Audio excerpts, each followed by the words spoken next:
Welcome to ஸ்ரீஜயாஸ். நான் உங்கள் தனுஸ்ரீ. நான் இப்போ ஆரம்பிச்சிருக்கேன் இந்த சேனலில். நான் விரும்பின எனக்கு பிடிச்ச எல்லா விஷயங்களையும் நான் போட போகிறேன். அதுக்கு உங்களோட ஆதரவை மேலும் மேலும் தருவீங்கன்னு நான் நம்புகிறேன். இப்போ என்ன செய்ய போகிறோன்றதை இந்த வீடியோக்குள்ளே பார்க்கலாம் வாங்க. ஹாய் தனுஸ்ரீ.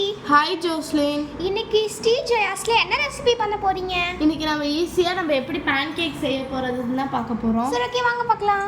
ஃபர்ஸ்ட் அதுக்கு கிண்ணத்துல 2 முட்டையை உடைச்சு ஊத்திக்கலாம். அடுத்து சுகரை பவுடர் ஆக்கி கொஞ்சம் கொஞ்சமா கொட்டி பீட் பண்ணிக்கலாம். பவுடர் ஆக்கணும்? சுகர் அப்படியே போடலாமே. சுகரை பீட் பண்ணாம அப்படியே போட்டோம்னா நம்மளுக்கு கட்டியே இருக்கும். அந்த சர்க்கரை இது கரையவே கரையாது. அப்புறம் நமக்கு இனிப்பாவே இருக்காது. ஓகே. அடுத்து நம்ம பிஞ்ச் அளவுக்கு உப்பு சேர்த்துக்கலாம். அடுத்து பேக்கிங் பவுடர் 1 ஸ்பூன் போட்டுக்கலாம். எதுக்கு பேக்கிங் பவுடர் போடணும்? அப்பதான் அது கொஞ்சம் சாஃப்டா உப்பி வரும். அதுக்காக. ஓகே. அதை கொஞ்சம் பீட் பண்ணிவிட்டு அப்புறம் வெனிலா எசன்ஸ் 1 மூடி சேர்த்துக்கலாம். ஓகே. வெனிலா எசன்ஸ் டேஸ்ட்டுக்காக, வாசனைக்காக. அடுத்து ஆற வச்ச பால் ஊற்றிக்கலாம். அடுத்து 1/2 டம்ளர் அளவுக்கு ரீஃபைண்ட் ஆயில் ஊற்றிக்கலாம். ஓகே. அடுத்து கோதுமை மாவு 1/2 கப் அளவுக்கு சேர்த்துக்கலாம். எதுக்கு கோதுமை மாவு சேர்க்கணும்? மைதா மாவு சேர்த்துக்கலாமே. கோதுமை மாவும் சேர்க்கலாம், மைதா மாவும் சேர்க்கலாம். நம்ம வீட்டில் செய்கிறனால ஹெல்த்தியாக இருக்கணும்னு சொல்லிட்டு இன்றைக்கி நம்ம கோதுமை மாவு சேர்த்துக்கிறோம். ஓகே. ஸ்ரீஜயாஸ் சேனலை சப்ஸ்கிரைப் பண்ணிட்டு வீடியோ பார்த்துட்டு இருக்க மற்றவங்களை சப்ஸ்கிரைப் பண்ண சொல்லிட்டியா? அச்சோ, நான் சொல்லவே இல்லையே. நான் உனக்கு பதிலாக நான் மற்றவங்க கிட்ட சொல்லிக்கிறேன்.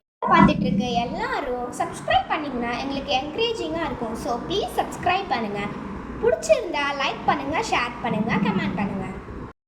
மாவு ரொம்ப தண்ணியாகவும் இல்லாமல் ரொம்ப கெட்டியாகவும் இல்லாமல் இந்த மாதிரி நார்மலாக ஒரு பதத்துக்கு இருக்கணும். ஓகே. இப்போ தோசைக்கல்லை சிம்லேயே வச்சு நான் சூடு பண்ணி எடுத்திருக்கேன். ஓகே. கேக்குன்னு சொன்ன, தோசைக்கல்ல ஊத்திட்டு இருக்க? நான் கேக்குன்னு சொல்லலையே, பேன் கேக்குன்னு தானே சொன்னேன். ஊத்தலால தோசைக்கல்லையும் வரும். அதை ஊற்றி காட்டுறதுக்காக தான் நான் ஊற்றுறேன். சீக்கிரம் ஓபன் பண்ணு. சரி, நான் ஓபன் பண்ணி காட்டுறேன். அது எப்படி இருக்குன்னு நீ பார்த்து சொல்றியா? ஓகே. தனுஸ்ரீ, பேன் கேக் அழகா வந்துடுச்சு. பார்க்கிறதுக்கும் நல்லா இருக்கு. நான் உனக்கு இப்போ காட்டுறேன். எவ்வளோ சாஃப்டாக இருக்குன்னு பாரு. ஆமா தனுஸ்ரீ, சாஃப்டா இருக்கு பார்க்கிறதுக்கே. சரி, இப்போ நான் பிச்சு காட்டுறேன், பார்க்குறியா? எவ்வளோ சாஃப்டாக இருக்குன்னு பாரு. ஆமா, வேற லெவல் போ. உனக்கும் கேக் செய்ய தெரியுதுன்னு சொல்லி நிரூபிச்சிட்ட தனுஸ்ரீ. அப்பெல்லாம் எனக்கு கேக் செய்ய தெரியாதுன்னு நீ சொல்ற. இல்ல தனுஸ்ரீ, ரொம்ப நல்லா இருக்கா.